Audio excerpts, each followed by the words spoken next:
Hey, this is Politics with Laura, to where everything is politics.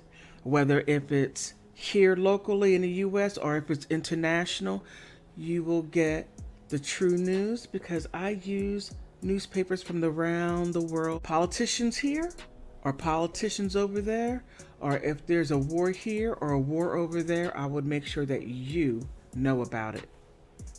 And guess who's back in the news? Donald Trump. Just when you think that the news has simmered down because President Joe Biden's in office, no, no, no, no, no, no. Donald Trump is back on the scene. Now the news has picked up. He knows how to capture the news.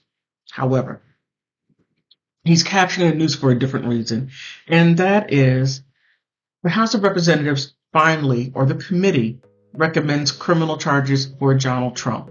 And they decided on four charges.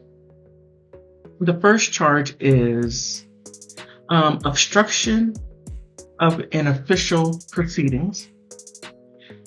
And that's one charge. The second charge is conspiracy to defraud the United States. The third charge is conspiracy of making false statements. Last but not least, insurrection. Now, let's take a quick look at this and take it one by one.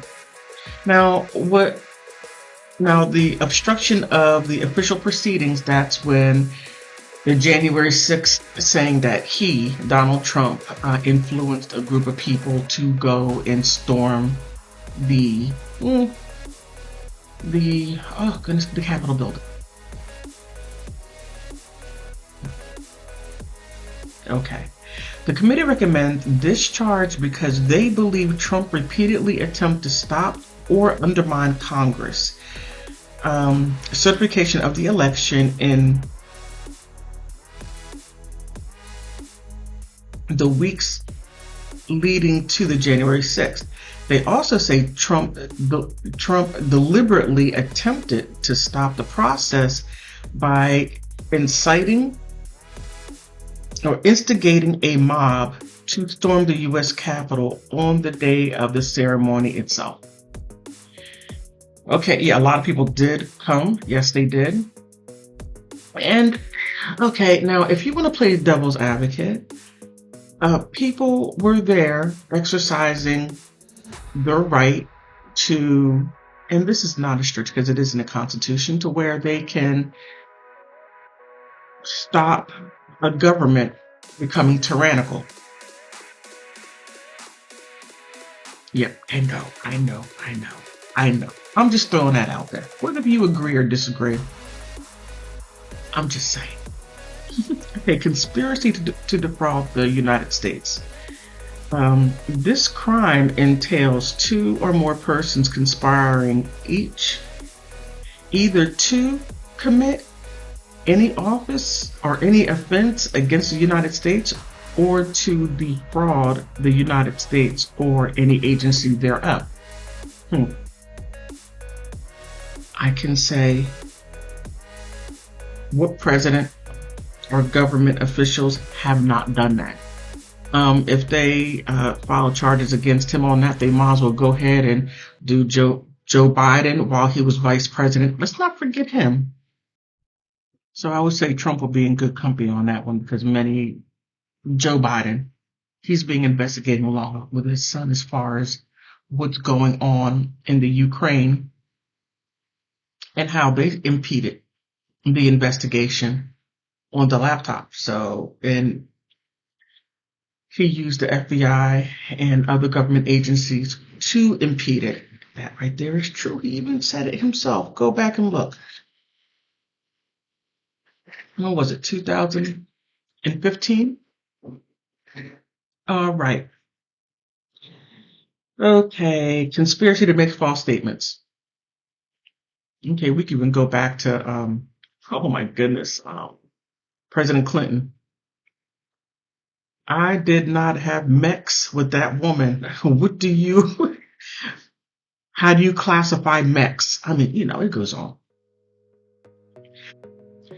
This statute makes it a crime for a government official to cover up a scheme to make materially false statements or issue false statements or documents with knowledge the information isn't true. Where do we begin? I mean, okay, if he did, and I'm saying allegedly, if he did, then that right there isn't right.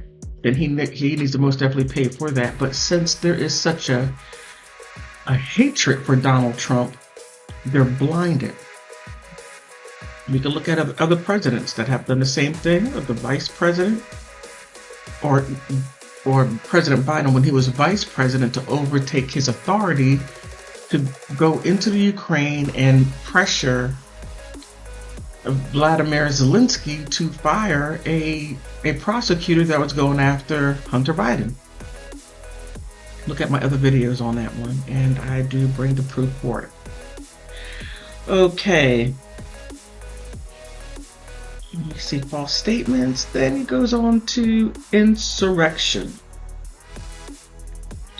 This crime relates to inciting, assisting, or engaging in any rebellion or insurrection against the authority of the United States. The committee argued that Trump encouraged his supporters to come to Washington and cause havoc, and as an attack was going on, failed to take appropriate actions to end the violence. All right. There's a lot to that, the insurrection. Yes, insurrections it is illegal. But when you have a group of people that come that are displeased the way the government is behaving, and you have a group of people who believe that the government is tyrannical, then it is within the Constitution to where we, the people, have a right to uprise against the government. Now, if they want to turn that into insurrection, they most definitely can and did. Now, before you start jumping all over me and saying you're anti-American, no, I'm not anti-American. I am pro-America. And you can disagree with what's going on. You may not like it, and you can speak out against it. That doesn't mean that you're against your country. No. Now, if we were to give documents to another country that gave them an advantage for them to, let's go into something a little bit different. But what do you think? I want to thank you for stopping by, because you could be anywhere, but you decide to stay here with me and listen to my video, because politics runs the world. Now, whether if you agree with the politics or not, put something down in the comment section. Whether if you agree or disagree with me, that is okay. We can agree to disagree, or we can agree to agree. So please help me get to 500 subscribers, and then help me get to 1,000 subscribers. And thank you for stopping by.